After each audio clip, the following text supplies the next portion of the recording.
Os homens pré-históricos.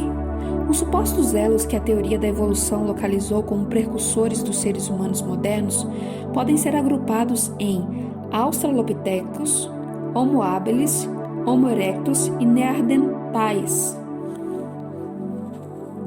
Os Australopithecus. Para os Australopithecus, entre os quais cabe destacar Lucy, uma fêmea do Australopithecus, é feita a suposição de uma postura mais ereta do que a dos símios atuais, bem como algumas características dentais e cranianas, também diferenciadas, embora distintas da anatomia humana. Esses fósseis diferem claramente muito mais do que fósseis tanto humanos quanto antropomorfos africanos, do que diferem entre si esses dois grupos vivos. Os Australopithecus são singulares. O Homo habilis é outro grupo de suposto hominídeo. Não são muitos restos a ele atribuído e menos ainda os restos pós-cranianos. A anatomia do Homo habilis não nos permite concluir que ele possuísse características humanas, mas sim que parece estar mais próximo dos Australopithecus. Seu cérebro parece ter sido pouco maior do que os dos Australopithecus, porém menor do que a do Homo erectus. Desde a sua descrição inicial, alguns paleontólogos mostram ser favoráveis à incorporação do Homo habilis no grupo dos Australopithecus. O Homo erectus. Os representantes do Homo erectus exigem uma consideração diferente. Usuários do fogo e fabricantes de utensílios, eles devem ser considerados como humanos. Sua anatomia também leva à impressão humana. Possuem as mesmas proporções entre membros superiores e inferiores, bem como estes e o tronco, que aos dos humanos atuais ou dos neandertais. A postura do Homo erectus deveria ser ereta como a de qualquer ser humano, isto é, o que mostra não só a anatomia dos ossos relacionados com o caminhar, mas também o labirinto, situado no ouvido interno e encarregado de informar a posição espacial.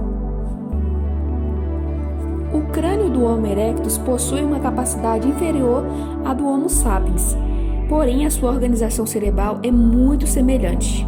A morfologia craniana recorda a do Neandertal, embora em tamanho menor. O seu rosto se projetava para frente, embora existam espécimes chineses aos quais se atribui a idade de 350 mil anos, segundo a datação usual. Existem mesmo evidências de que deveriam ter sido capazes de falar de um modo próximo ao que fazemos, como sugere a organização da sua base craniana. Não devia acontecer o mesmo com os Australopithecus. Os Neandertais. O homem, praticamente desde a sua descoberta, foi posto como exemplo de ser humano tão nobre como o atual. O mesmo não ocorreu com o Neandertal. Os Neandertais constituem o paradigma do precursor humano imediato, mas de aspectos e maneiras sem graciosidade, toscas e brutais. Essa ideia provém das análises feitas no princípio do século XX sobre uma espécie de francês.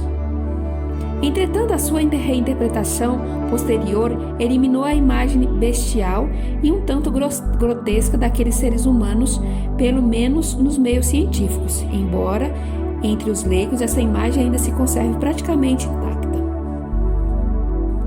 No cérebro é onde devia se manifestar com mais clareza as características humanas dos neandertais.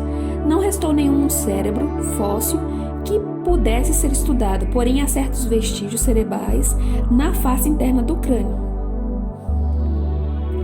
Se pelas realizações desses homens e mulheres tivéssemos bons motivos para duvidar de sua inferioridade intelectual, as marcas deixadas nos ossos cranianos pelos tecidos moles do crânio, incluindo o cérebro, indicam que há poucas diferenças com relação ao cérebro de qualquer pessoa hoje, a menos do seu volume, pois que neles eram superior ao nosso. Por outro lado, cabe também a possibilidade de que os neandertais nem sequer constituíssem uma etnia distinta. Investigações levadas a efeito revelaram que certas peculiaridades anatômicas do crânio do Neanderthalis, especialmente a face, ajustam-se às que possuíam um homem ou uma mulher atual, caso pudessem chegar a uma longevidade maior do que é possível hoje.